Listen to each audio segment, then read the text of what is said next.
Bu bizim təşkilatçılığımızla ilin sonunda yekun yarışımızdır. Bu illəri bizim üçün çox məhsuldar bir il oldu.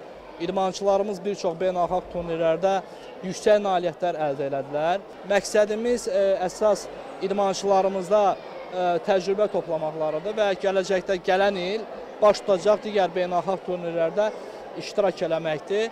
Və bu günlərdə 200-ə yaxın idmançı iştirak eləyir və düşünürəm ki, yarış məhsuldar keçəcək.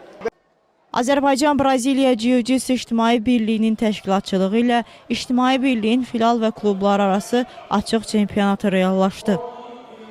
Ramanı İdman kompleksində gerçəkləşən yarışın açılış mərasimi dövlət himninin səsləndirilməsi ilə başladı.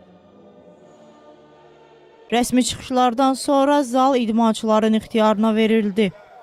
Turnirdə paytaxt və bölgələrdən olan uşaq, yeniyetmə, gənc, böyük və veteran idmançılar Braziliya Jiu-Jitsu idman növünün gi və no-gi versiyaları üzrə öz güclərini sınadılar.